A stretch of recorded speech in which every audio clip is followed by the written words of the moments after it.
Olha só, e se existisse um manual de guerra escrito milhares de anos atrás? Um código que, por um lado, se preocupa com a cabeça dos soldados, mas por outro, dá ordens de aniquilação total. É exatamente isso que a gente vai analisar hoje. Um conjunto de regras, assim, super pragmáticas e, vamos ser sinceros, às vezes bem perturbadoras, que estão lá no capítulo 20 de Deuteronômio.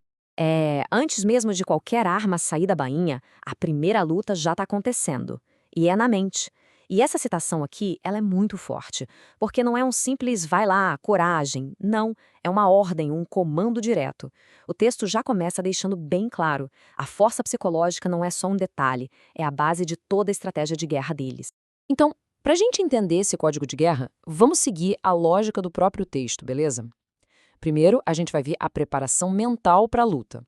Depois, quem é que era mandado para casa? E tem umas surpresas aí. Na sequência, a gente entra no ponto central, as duas leis de combate, que são bem diferentes.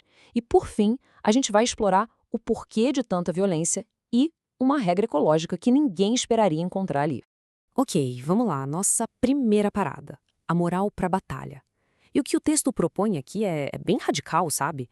Antes de pensar em espada, em escudo, em tática, a prioridade número 1 era construir a força mental e espiritual do exército.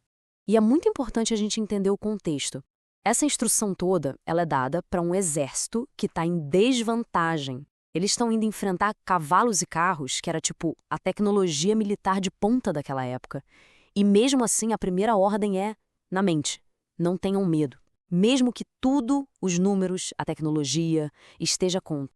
E quem é que está na linha de frente dessa guerra mental? Olha que curioso, não é um general, é um sacerdote. O papel dele não é tático, é espiritual. Ele entra em cena para mudar a história na cabeça do soldado, dizendo basicamente, essa luta não é só de vocês, tem uma força divina lutando junto. Era a ferramenta perfeita para transformar aquele medo que paralisa em pura convicção. Bom, depois de preparar a mente de quem vai lutar, o texto faz uma coisa que parece não fazer sentido nenhum. Ele começa a diminuir o exército. E é aí que a gente entra na nossa segunda parte, os isentos do combate. Ou seja, quem era mandado de volta para casa. E a lista de quem podia ir embora é bem específica. Eram 4 grupos. Primeiro, o homem que construiu uma casa nova, mas ainda não inaugurou. Segundo, quem plantou uma vinha, mas ainda não aproveitou a colheita. Terceiro, o homem recém-casado. E por último, e esse aqui é o mais chocante de todos, o homem medroso e tímido. O mais fascinante aqui é tentar entender a lógica por trás disso. As 3 primeiras isenções da casa, da vinha e do casamento mostram uma preocupação gigante com a continuidade da vida social. Pensa bem, mesmo no meio de uma guerra, o texto está dizendo que coisas importantes da vida, ter um lar, ver o resultado do seu trabalho, começar uma família, precisavam ser protegidas. Agora, a quarta isenção, a do medroso, essa é de um pragmatismo brutal. O motivo de mandar ele para casa não é pena, não. É estratégia militar pura e simples. Como o texto diz, o medo era visto como uma doença contagiosa mesmo, que podia derreter o coração dos companheiros. Era um risco que eles simplesmente não estavam dispostos a correr. Tudo bem, agora a gente chega no coração do texto, na terceira parte, as 2 leis da guerra. É aqui que o manual de conduta se divide, mas se divide de um jeito radical, dependendo de uma única coisa, a distância geográfica. E aqui a coisa fica preta e branca. São 2 caminhos completamente diferentes. Para cidades distantes, a primeira opção é a diplomacia, oferecer a paz. Se eles aceitassem, viravam um povo tributário. Se recusassem, aí sim, guerra, mas com certas regras. Agora, para cidades vizinhas, aquelas da Terra Prometida, o protocolo era outro e era absoluto.